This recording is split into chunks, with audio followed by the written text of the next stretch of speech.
Have you had competitors bidding on your brand name? Have you gone to the Google and started searching your name and noticed that there's all these people bidding for your name right there at the top as well as at the bottom? Has it pissed you off knowing that you had a gentleman's agreement not to do that? But sure enough, you go and search and there's their damn ad for your damn name. If that bothers you, listen. So let me tell you what the crap is going on. Google made a big shift a couple of years ago.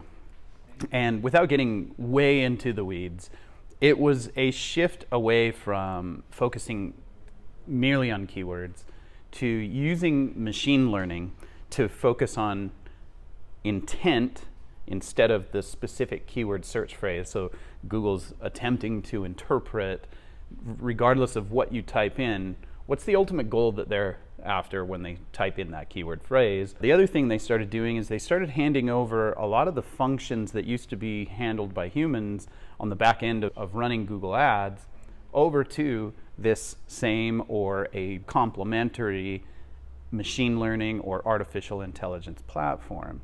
This has somewhat wreaked havoc on what used to be known as doing like branded campaigns or brand defense campaigns. And it's caused a bunch of different headaches for people, including some major dust-ups, even some lawsuits. So let me attempt to explain to you what's going on and why, if you've wanted to know if somebody is really actually bidding on your name or not, probably the only way that you could know with a certainty whether they are or are not is using the discovery process through a lawsuit. And I'll attempt to show you why. So what I have pulled up here is a Google search, and I'm just going to show you both a branded and a non-branded search, and I'll tell you some of the things I look for that help me determine whether or not it's probably a competitor bidding on a brand name or somebody who's innocently bidding on the intent of a particular keyword phrase. Car accident lawyers near me. So the first thing we see is what are called local service ads. That lands up at the top. And because this is on a mobile browser, we're only seeing 2. On a desktop, we'd ordinarily see 3. Then right below that, what do we see? We see an ad for Durham law firm in Las Vegas. So somebody doesn't know how to target, or there's a Las Vegas firm trying to get car accident leads in Utah. Brad DeBry has some connection formerly to the DeBry firm, but has gone out on his own. And then you see the maps. And then we see some related search phrases and then the organic results. Okay, this is what somebody would see if they did just a normal keyword search. Now, let's turn around and do a branded search. So we see Siegfried and Jensen here. Let's just try them. Siegfried and Jensen.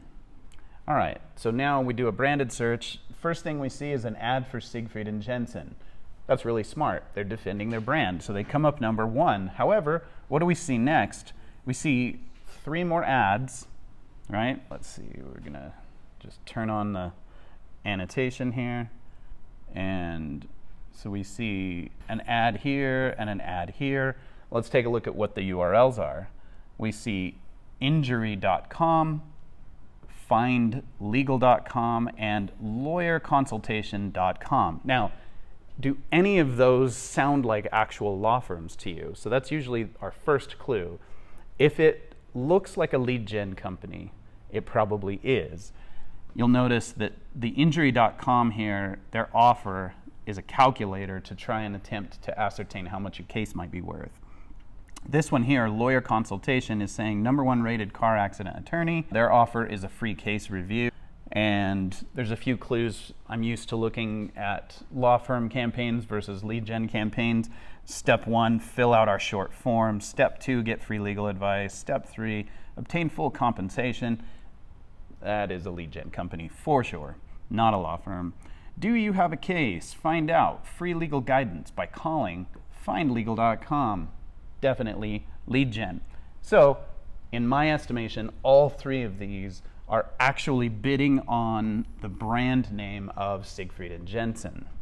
But let's look into this a little bit further. So we're going to scroll down the page just a little bit further. We see maps listings, organic listings, a few directory sites, some videos, a news story, and then we see some more ads coming up. Now let's take a look at these and see if anything else stands out. And we got Find Legal again, Siegfried and Jensen again, and Lawyer Consultation again. So all of these seem to be lead gen sites. So what we're going to do is we're just going to keep scrolling down. Now on mobile, Google no longer has pages per se. It's more of an infinite scroll, right? But as far as their ads are concerned, you can tell when a new pagination starts by seeing where the ads end up. So if we scroll down, here we go, and we can see, did you see how it loaded at the bottom of the screen? But now we see several new ads, and we see injury.com, findlegal.com, and Siegfried and Jensen. So let's do one more scroll down just to see if we can trigger a law firm. There's the loading. I see an ad for injury.com, and we see Find Legal, Siegfried and Jensen. Okay, so we've effectively scrolled down 3 pages, and each time we see lead gen sites. I think it's pretty safe to say that at least in the area that Google is detecting for my searches, nobody's actually bidding on Siegfried and Jensen's name except for lead gen sites. All right, so let's try a different brand name just to see if we can tease out one of these examples where intent-based search has made it really difficult to tell whether somebody's actually bidding on your name or not. Craig Swap and Associates. All right, Craig Swap and Associates around Salt Lake City. All right, so here's a couple more. These are new URLs. We have Find Legal again. Craig Swap comes up number 1. We see firstinjuryhelp.com. I might have accidentally clicked on that. And this is an obvious lead gen site. You can just tell by the way that it's all structured. Craig Swap and Associates. All right, Craig Swap and Associates around Salt Lake City. All right, so we see a new one that we haven't seen before, lawsuitinfocenter.com. Not a law firm, for sure lead gen. Craig Swap comes up number 1. Firstinjuryhelp.com, for sure a lead gen. Take our injury quiz, see what your claim's worth. Not a law firm. Okay, so let's try the same test that we did earlier, and let's scroll down till we find the next ads. Lawyerconsultation.com, we've seen them before. Craig Swap, Lawsuit Info Center, firstinjuryhelp.com, and we'll do the same test. We'll do 3 scrolls or 3 pages worth. We got Craig Swap, First Injury Help. All right. Craig Swap, First Injury Help. It's the same players over and over again. So there's several clues here that I look for. One is if they're an obvious lead gen site, it's almost certain that what they're doing is bidding on your name, okay? Because that's the tactic that's working the best in this industry right now, is to attempt to ride the coattails of really cheap terms, whether they be branded or what you might consider long tail or top of funnel term, because that's the only way they're going to be able to get leads cheap enough that they can then turn around and sell them to a law firm. On the other hand, a lot of law firms are getting caught up in lawsuits and skirmishes with fellow firms in their marketplace because they seemingly are bidding on each other's names, but oftentimes it's not as it appears. So what Google did a couple of years back is they changed the way keywords work in Google Ads, and the specific change they made is to a function called match types. Sorry, it took me a second to think of what the term was. So match types was or is a way for somebody who's running a Google Ads campaign to control whether you're bidding on an exact phrase or an approximate phrase or something that is really broad but is somewhat in the neighborhood or adjacent to the term that you're looking for. You would use something really broad in order to try to see what is it people are searching for, what are going to be my best keywords, and try to capture new ideas that maybe you hadn't considered.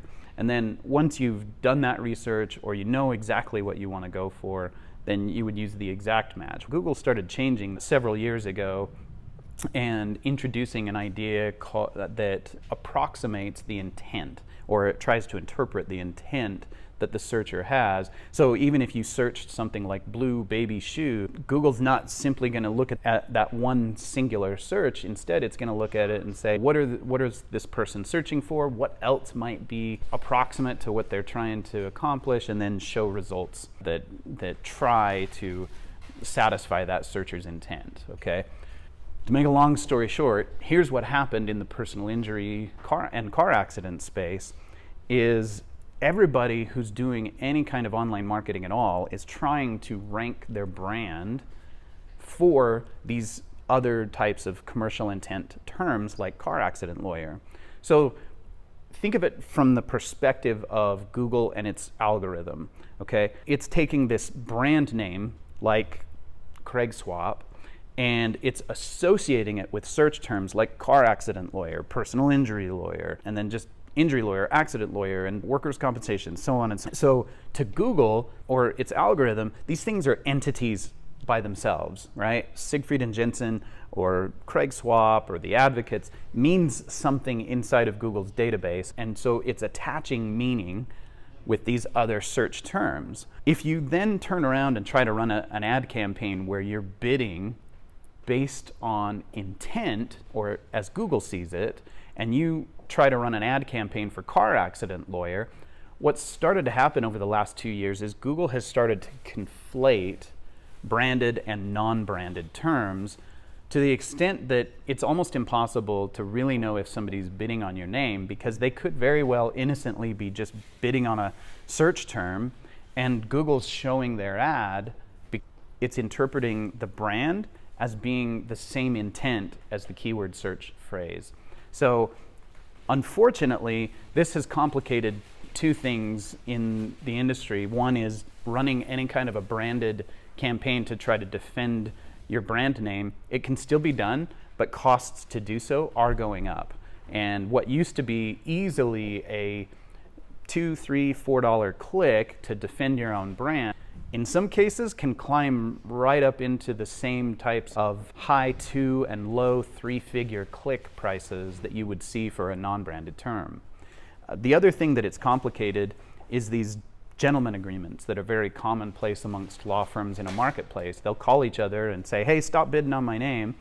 And if they admit to it and say, yeah, okay, we'll do that if you do that. Or I've also seen law firms send out these letters where they say, hey, this is just notice that we're going to sue you, but if you agree to add us as a negative keyword, then we'll drop it and everything will be good between us. Now, this can work to an extent, but I will tell you right now, in my experience, there is no absolute 100% certain way to ensure that you won't ever show up for a branded search because of this intent-based change that Google made.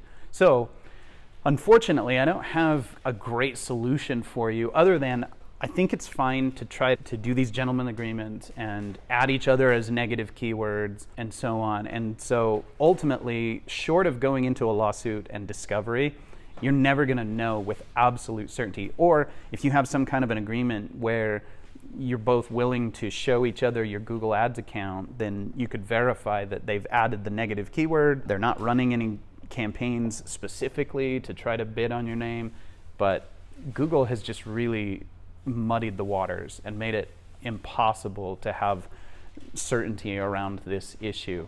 So until they figure out a solution for it, there's not any great ways for us to handle it other than doing some of these things that I've suggested. Hope that was helpful and helps you understand better the issue of bidding on each other's names and competitor conquesting campaigns in Google Ads.